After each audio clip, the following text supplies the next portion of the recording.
So let's have some discussion on the politics Yeah. or AI to solve the traffic issues.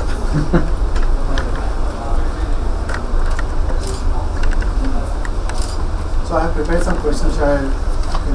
I took some help from AI, of course, but that's been a big support in all aspects. And just to add, previous panelists as well, we are also very primitive in our AI stuff in our company, highly promoted with Get Set Up. There also people are uploading RFQs on the chat GPTs, but there's a ticker which box has to do. It's not for public consumption. That people have to just do it manually, so it remains instant. With this note, quite a privilege to be here, moderate this session. I would love to have more answers to give to all. So good. Welcome you all to the session of AI, HR tech, and the workplace disruptions. And of course, all of us know that we are living in an environment which is completely disrupting. AI is disrupting everyone. But I still feel AI is not a complete disruptor. The speed at which it's making all of us disturbing, forcing all the employees to think AI, get the AI agent to get the work done faster. So, of course, we have got great panelists here, exceptional panelists for across industry. We will share some of the unique perspectives from them, how they are looking at AI in their system. So, moving to first with Rashmi, Astra Labs, they are heavily driven by AI. So, how are you balancing the high touch, the human high touch, with the AI support? So, what are your views on that? Especially, how do you manage the employee expectations, the employee resilience and all? Sure. So, Astra today is close to 8-year plus company, grown fast. We are a company which is the backbone to AI. So we design chips which are powering the AI infrastructure. So unfortunately, AI has not made enough inroads into the semiconductor industry because it's still very closed. The trust on having it all out there using the AI agents is not very high. So while we are building the backbone, as a company, we have started to also use the AI agents. It is in a very primitive stage, is what I would still say, because we need to be careful about data privacy when it comes to it. So using it to design, it's funny, right? We design the backbone for AI, and hence it's very difficult for us to immediately start using AI because we are still making it happen. So from the HR front, we are definitely trying to bring in agents, but we are doing it very, very subtly. We are still learning, and we want to be sure that employees get it the right way. It's easy to bring in a lot of agents, and it just confuses me. So a lot of forums I go to, many HR colleagues that I meet, many are trying it out. Some have actually struggled using multiple of them, putting it all together, and it just does not give it the right result. So we are taking one step at a time. I'm in fact personally leading the entire AI HR transformation for Astra. So small baby steps really. Thanks, Ashmi. From balancing tech to the human touch, I thought you were in Jio for the longest period after you did the job. So then I would just like to hear from you. How are you scaling the inclusion? I thought it was with Jio, but since your last company, you can look at Jio as a big platform.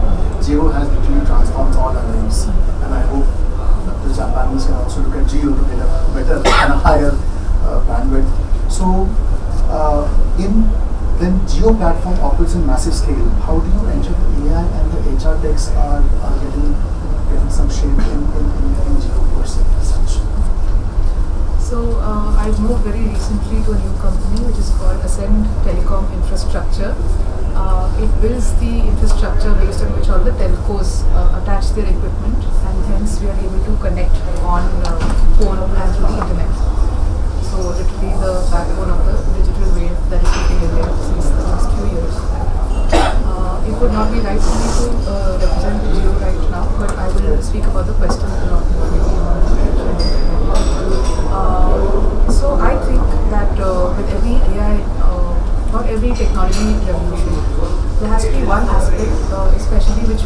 as human resource professionals need to keep in mind, which is keeping the human in the loop.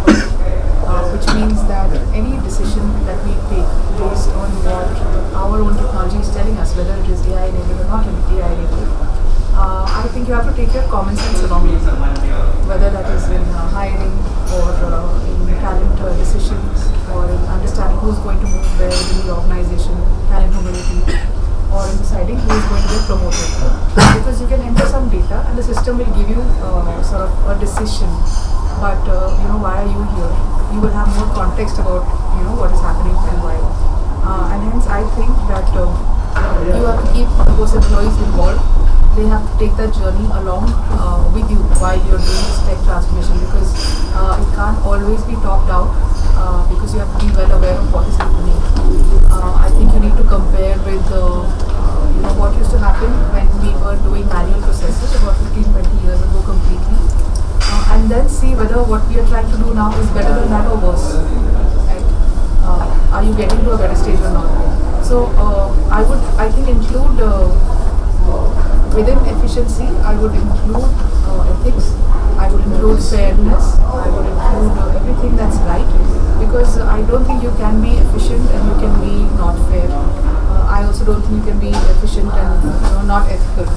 So you have to test your systems a lot, and even if you are taking vendors, for example, we have to test how are we mitigating the bias, check records. If there are various candidate pools that we have, then is our system, then we have to go back and manually check, is our system automatically filtering out certain geographies, certain colleges or universities, certain qualifications, which means that the system is maybe not trained on various data sets. Right? We have to give a lot of data to train whichever system that we are using to ensure that bias doesn't occur in any form, depending on words. Do you call an HR professional a chief people officer or a chief human resource officer or an HR leader? If one of these words are not there in the CV, does the CV get out of the race? So these tests we have to keep doing. Audits have to be in place all the time to check whether our systems are fair, transparent, and are allowing our organization to move further. I think these few steps will help us a lot. And as such also, just to extend what you were saying, the more extensive the JD, the more extensive is the data and the AI. Because AI is ultimately it's a algorithm. So we have to give as much information for it to give the results to you. So I think human intervention is important, because without empathy, you can't have systems running. Not only empathy, I think judgment will course. come in better, because what you're saying can also be used in the next way, right? So in some time we will see that all CVs for a certain role look the same. Yes. Because everybody goes to ChatGPT and say, Yeah. So it says make this CV the best for this role and for this company in this geography, and hence I will apply. So when you put it, it gets, if the company is using only an ATS to filter out, then that CV becomes the number one CV. And then you sort of interview the first 4 or 5 and choose one. But you have not kept the human in the loop. You have not used your judgment. You have not seen the kind of companies that you are working for. You have not seen whether, So there is a new trick, and I am ready to tell you, because I understood it from one of the candidates itself that people are using on their CVs these days. So they're going back and asking ChatGPT, please give me all the words that will help me stand out for this role, right? And on a CV you can't write all the words because the words are so many. So they take all the words, they paste it on the CV, and then they reduce the size to a 0 point. And even then, when it goes into the ATS, it becomes your number one CV, right? Now, if every candidate starts doing this, how are you going to filter anything? Then everyone's going to be number one. So then you're going to have 100 number ones, but you can choose only one. So some of these systems are good and some are not so good. I think you have to take your brains and common sense along, decide which ones we want to implement, and then keep the ethics and fairness in place for all the systems. In fact, one reason why, like I was saying, we're going very primitive one step at a time with AI. We tried AI agent for recruiting, and then after multiple demos, we were like, no, this is not going to work for us, because you are today asking ChatGPT for the JD. So the JD is from ChatGPT, Yes. and the candidate takes it and says, for this JD, create my resume, like you rightly said. So the match is always going to have a wrong bias. So when you try it out, the sample set is not getting you the right mix. So we said, okay, not the right time, it has to mature a little more, park it. We are not going to get that into But there's an recruitment. uncanny push from the business. Why are we not using it? Because it's also, studies are saying by 2026 if people are not AI and by workforce not AI driven, they'll be out of the race. That is why she's saying decide what you want to use it for. Do you want to use it for training? Do you want to use it for shortening your process times? Do you want to use specific use We have cases? to have a Yeah. specific use case around it. How I would like to put it across is in HR, every function of HR, you have a lot of operational work that you do, and there is a lot of human strategic work that comes in, right? Give the operational bit to it. It's great work, right? I wanted to create a recognition program for the organization, and I was running into meetings, not finding time, and I just sat and I said, I need a recognition program, a great prompt. Boom. I get the answer. Right? And I'm like, wow, great, but am I going to use it or no? I go to then draw inference from it, put it in, the way it customizes well for my organization. But it's done 80% of the job for me, which if I go Otherwise, 10 years wow. back, Absolutely. right? It was like a 6-7 days research that I had to do to get all that information. So it's our smartness in using AI. Use it for the operational bit of it. Give the machine part of it to AI. The repetitive work. Retain the human part that you say. Right? So that blend is something, and we are learning. It's not that we're perfect, but each of us will have to learn. Actually, very well said, because it's important to have the maturity to use the tool to our advantage. So moving from candidates and employees to the clients. So Sushil, you are head of sales for Aparajita, and a lot of compliance that you'll be looking for. How do you see the HR tech influence the client's needs? I mean, is it somewhere the AI is playing a role there for in Aparajita? Good morning all. So to begin with, the Indian labor laws are very complex, right? So there are various acts, various rules, and it differs from state to state. Also, the introduction towards the new wage code is adding an additional layer of complexity into our systems. So the expectation from our business is handling such kind of legal, complicated frameworks with the help of compliance partner who has got pan-India presence, providing advisory services, etc. The second expectation is real-time compliance data analytics. So clients would like to know what is my non-compliance today for certain office, certain entity, certain factory.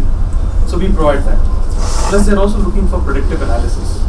So if there is a license which is going to be expired, we are expecting a trigger to be coming in from our system. Plus a lot of library options where clients would like to know what are the new wage code talking about, what is the minimum wage for the state of Karnataka.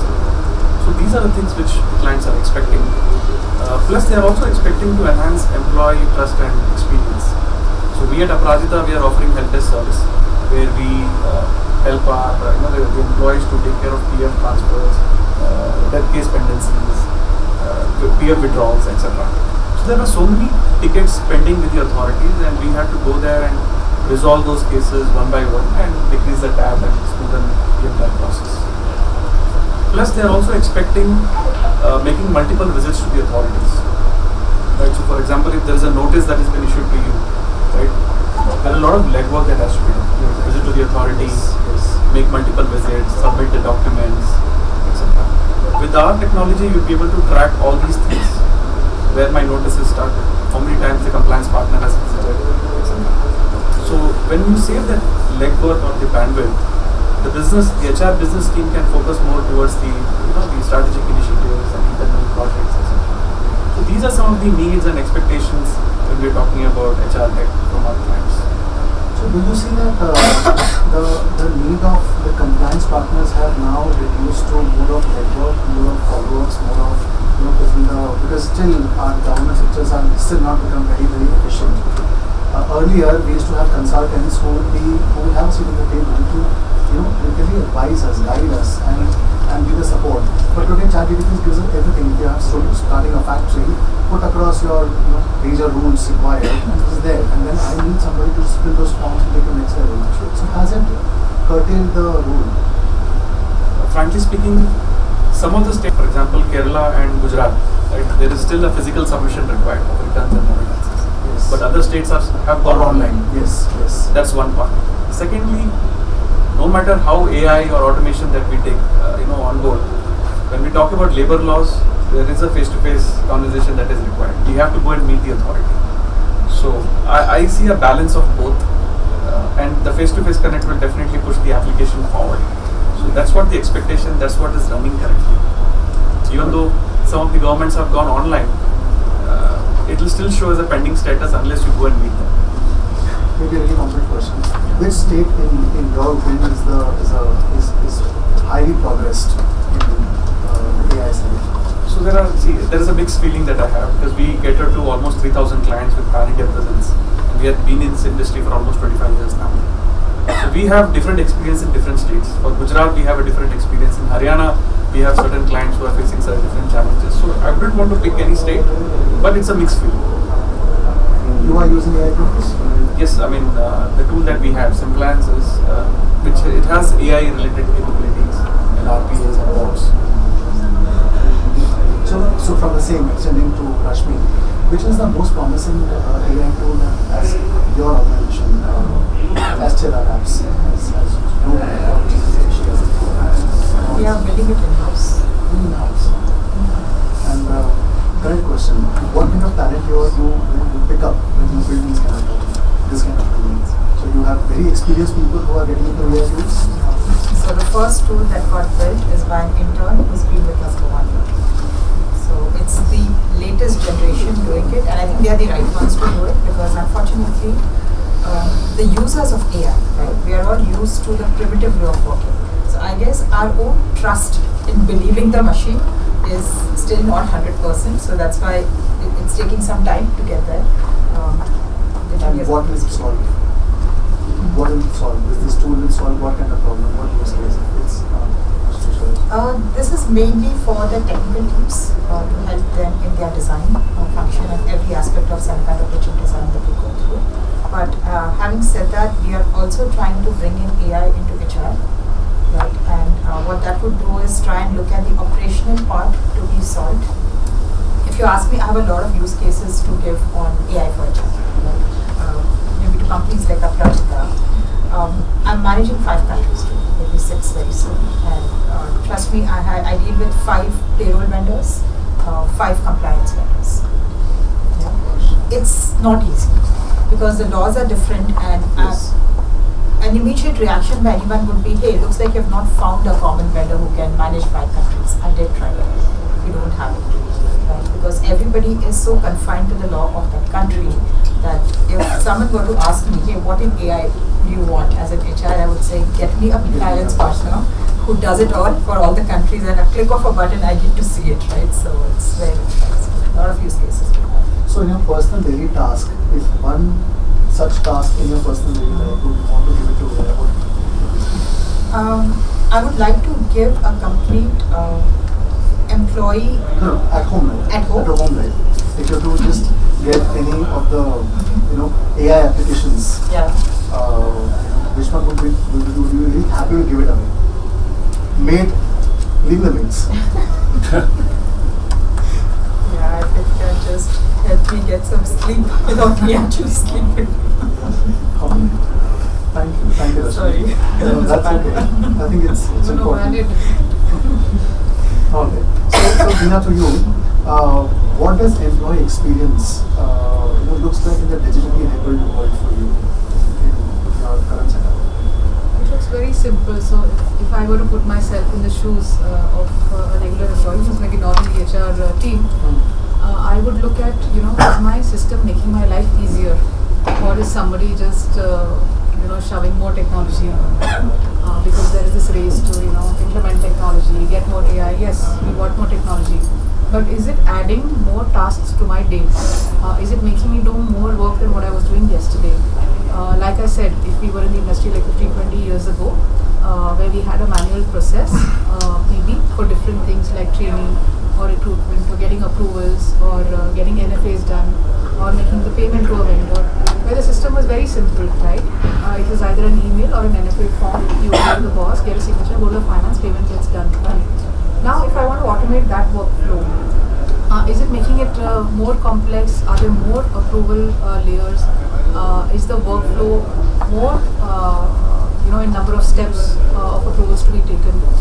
does it make it more person dependent, which means that suppose you are not in the office today, you will not approve it, you're gonna leave for the next 10 days and you don't want to see your system. So then does that payment to maybe a vendor get stuck because you are not in the system anymore, and before there would have been a solution if it was a manual process.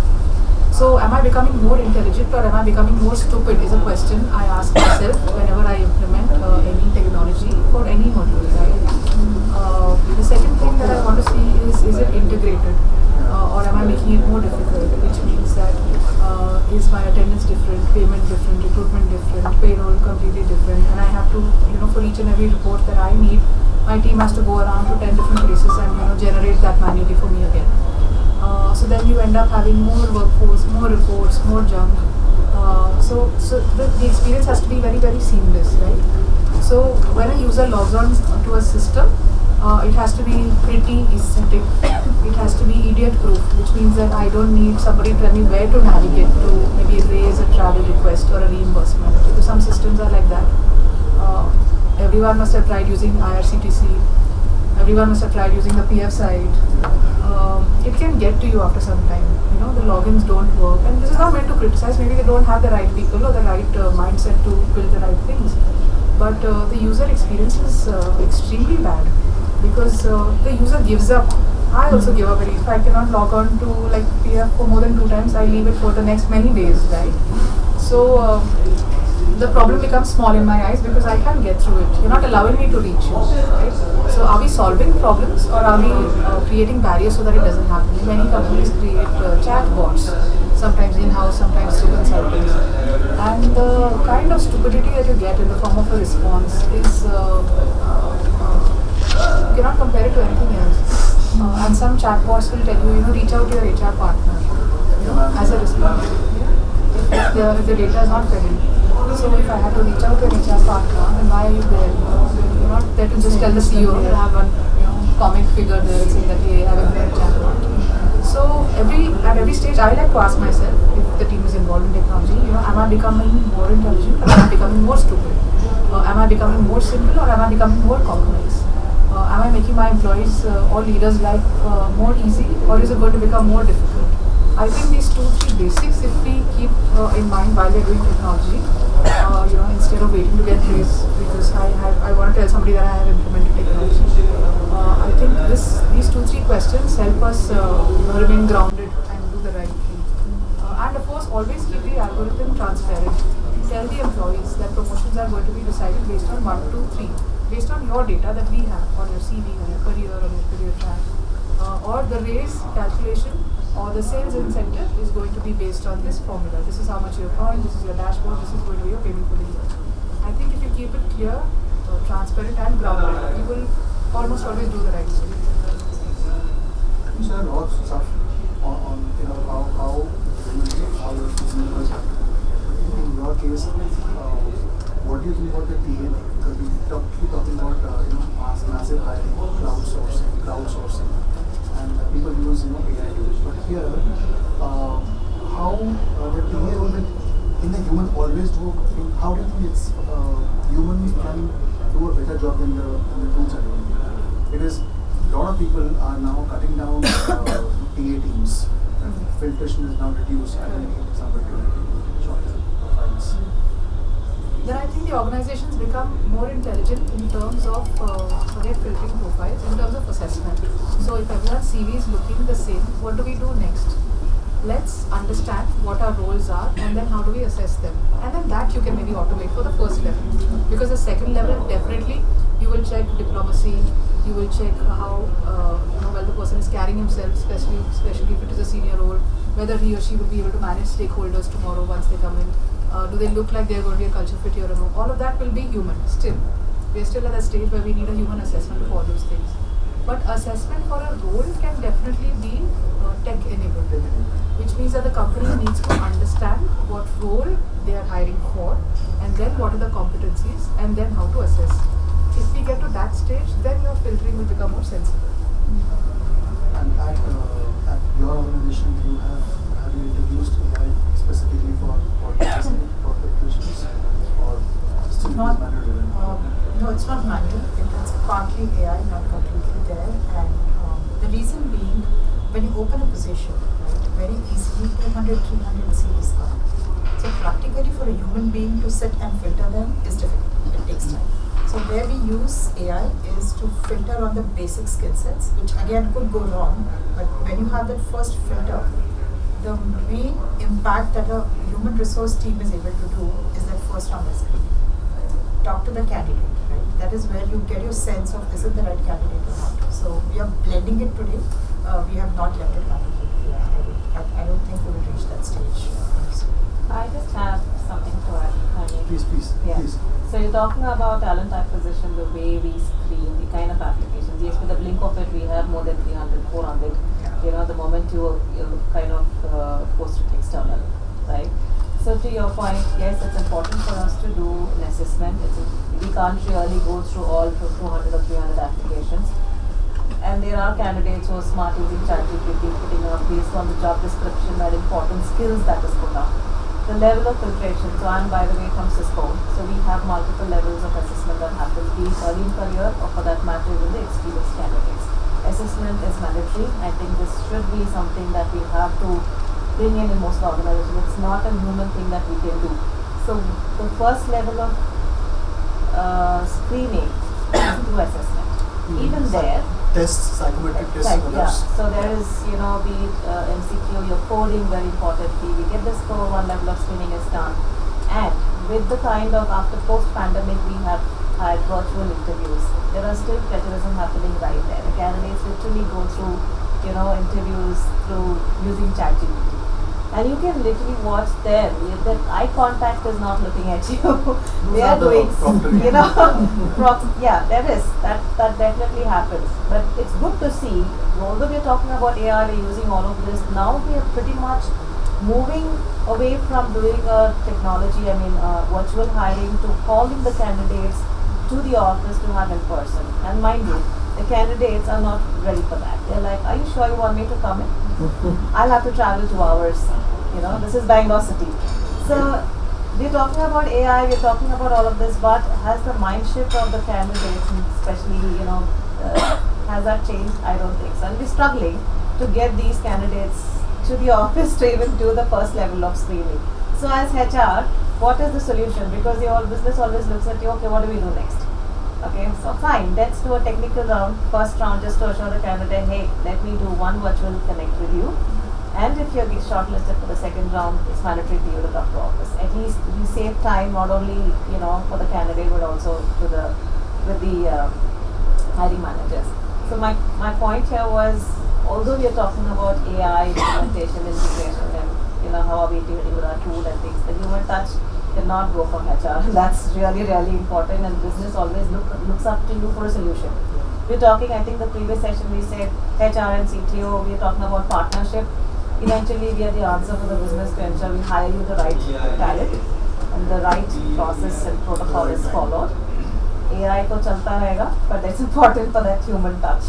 That is As you rightly mentioned, I think I always follow one line that how much ever high tech you get, if you do not have the high touch, whether it is PA, whether it is hiring, inspiring, admiring, retiring, you have to have the touch, and that's what is important. You rightly mentioned. I had a case where we had 4 rounds of interview and still somebody else joined. Yeah. Oh yes. Still happens. We have had psychometric test we have got from HireMe, we have got Teams interview, we have got a proctoring assessment happened with we can actually track that person has not moved an inch. But still, we had somebody who was joining. So still you have errors around. So I think great, brilliant insights in this panel has actually given a lot of clarity. So it's also important how we are operating the capabilities and how we are reshaping the new workflow, the new workplace where we have any questions from the audience to us. And thanks Sushi and Lakshmi.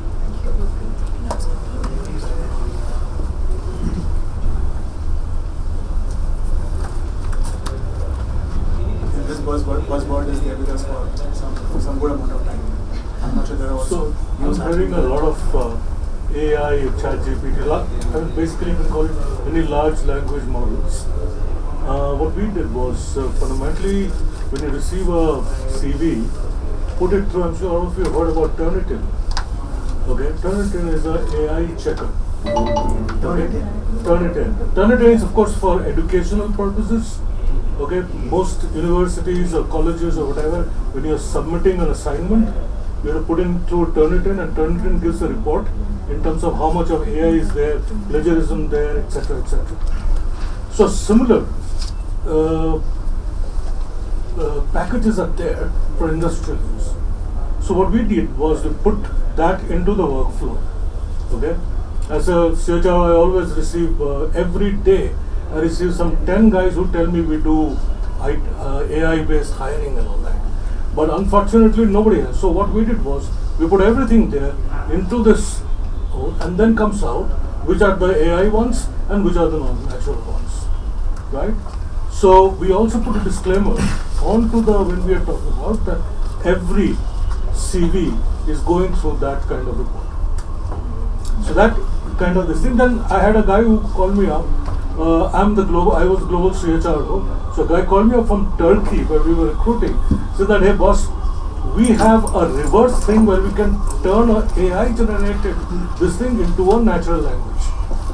Right? So those things are also happening. But if you put that into the workflow of how you can segregate AI CVs versus non-AI CVs, and how in our this thing almost 90-95% are all AI generated, some amount. But the software is going to tell you how much of it is AI generated. So we say 15% is our threshold, 15% reports we will consider for our rest. We will.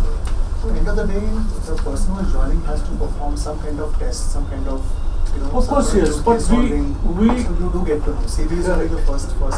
No, you can like she said, we have had so many people. Somebody else does the exam, somebody else comes and joins. Okay, Ramco. I was in another event a few months ago by a company called DigiVerify who do background checks, and they said there was this person who does 67 jobs simultaneously. 67. Okay, I mean, everybody went into a tizzy that 4 or 5 moonlighting, 67. All right, but that's the truth. Okay, so those are things that are happening. We talked about ethics and the other this thing. I think Gen Z, okay, really have mastered this art. Yeah. So. On a lighter note, in fact, AI, I would say, I'm not sure, has pros and cons. The kind of emails people write. So fancy, but when I talk to that individual, I'm like, okay. Are you the same person? Are you the same person? I didn't told you. So yeah, I don't know how this. So the beauty is that there are so many models. Like you have Grok by this thing. You have got Claude. You got Monica. You got ChatGPT. You got DeepSeek. You got Perplexity, right? You put your resume, you put the JD and your resume there, get all the reports, then you put them all together into the last this thing and say, hey, synthesize my JD. Right? So those are things that are happening in the world today. It's interesting to hear this because the industry I come from, I've been for long in semiconductor, now with Broadcom and now with Astra Labs. It's a very small, close-knit industry. Yeah. So what we rely heavily on is if we have a candidate who's come to the final round of discussion, we do a background check through our own network.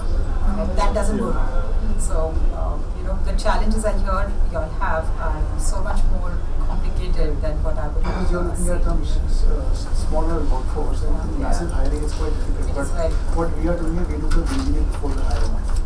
So at least we get some basic checks done. So still we are not 100% sure. We still have people who are faking it. But great insights. Thank you. I have a counter to what Sir was saying. Actually, when you were saying that the resume is being made by AI, so they should be told to evaluate if it's made by AI or not. You also have to be really realistic that a lot of technology-based leaders or people are not very good with their content creation, are not very good with their representation on a documentation, right? They are not equipped, but they are very incredible tech top talent, right? Lot of our colleges have not invested on them. Honestly, communication is a bigger level problem when we talk about technology leaders, right? That's why we feel an issue between CTO and HR that you spoke about. So elimination of these profiles is not the solution, because you will eliminate top talent as well, right? We need to live with it. We need to understand how we humanize all these things. Like that, definitely we can onboard a new platform, but the same platform can use the prompt engineering. We can write about humanize this, humanize that. This is so easy. We need to live with it. We cannot eliminate on the basis of if the profile is made on ChatGPT or not, because I made it. I got hired. No, we are But just to add to that, let me just add to you. See, the Yeah. question here is how much of AI are you using? Yeah. Right? So we are If using you it just for ask volume. ChatGPT, Yeah. give me a resume designed for this job in this location for this company Mm. without me adding any input. That is pure AI. That is completely falsification. But right? how can AI judge that it's not been like some of the elements are put by him, because I'll AI come can to- also I'll just misjudge, answer your because question. I can use in a minute when I'm writing that resume, in a minute I can say humanize this resume can get filtered by the what you say resume, sorry, the tool get filtered by the tool, but don't make it sound like it's made by AI. AI is going to do that job and revisit that. There's going to be a lot of innovations on that, honestly, if you want to See, get it But has they are- been they are- nonsense like this. they Why are are we intent, filtering? right? Let's ask Will a be- basic question. Why Yeah. are we filtering? Right? We We're don't filtering because Yeah. we have mass. Yeah. Right? That's the only Volume reason. Now you do a items. test in college, and trust me, I've been going to the NITs, IITs for hiring. Yeah. There's a college I go to, and I just pick the top 30 students for interviews, saying direct interviews, no test. Beautiful result, amazing set of students, great performance. Then I go to a second college and comes my business saying, oh, you're not doing tests. Why don't you do tests? I'm like, okay, I got to satisfy you, so let me do a test. 100 students take that test, 12 qualify for interview, 1 gets selected. So did we filter them right with that test? No, we did not.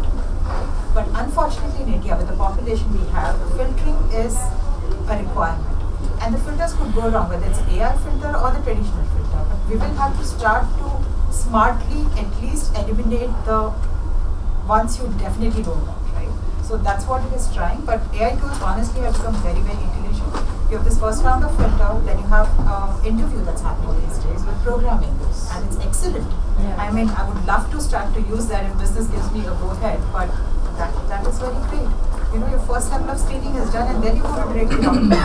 I just So, have one question, we'll have to I'm think sorry. through that. So when you said you have those IIT candidates, top 30, when you say top 30, you have to get those top 30. Again, a What filter, is it? right? The filter here now is your CGPA, your previous course, your last college you came from, because you know those brands, and then the types of projects you've worked on. So this filtering is a little more human.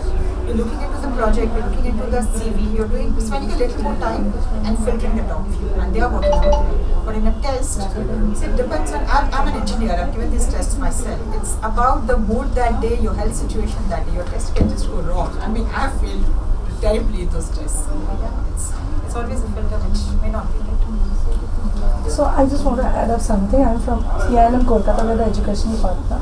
So it's just the education background, and I just want to know, because the students are here, so these are the freshers also. So I just want to know, before AI, we used to make CVs using Google, isn't it? So how are these two bothering the HRs? So you used Google to probably have a well-written CV, right? Start See, with the right freshers word, never write make it their CV. Like there are some, Naukri also has some kind of a service where they are making their CVs. Services. Yeah, so making their CVs, right? So if you put it in Turnitin, it will be almost plagiarized. Let me give you a very different example to explain what this is. Today, if you go to Gemini and say, here is my picture, I need this background, flowery, a So all the floral sari, filters are there. Kashmir background, and you get your beautiful pic. Nobody can make out it's not you, right? True, true. But if you go to a studio and take that same picture, that's genuine, this is totally fake, right? Yeah. That's the difference. So before AI, it was not that a problem, is it? You're saying? No, it Because has been AI a problem. It has always been. See, the end of the day, what matters is which kind of talent you are hiring, because he or she will go through. The challenge comes across in the volume hiring. CVs get picked up by AI, and as I rightly mentioned, there are tools how to even filter from the AI tool itself. Okay. But are we going to be hiring only basis the AI? No. There will be some interventions. She rightly mentioned that get the person in front of you, face to face. Make time. If the person hesitating, that at least you have some red flags appearing.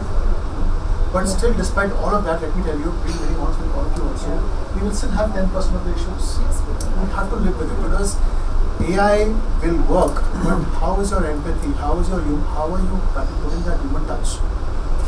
I think the focus for your college and every other institution is going to be to give the students the right skills and help them communicate Yeah, that when they that's get a what chance we to go to the do. interview.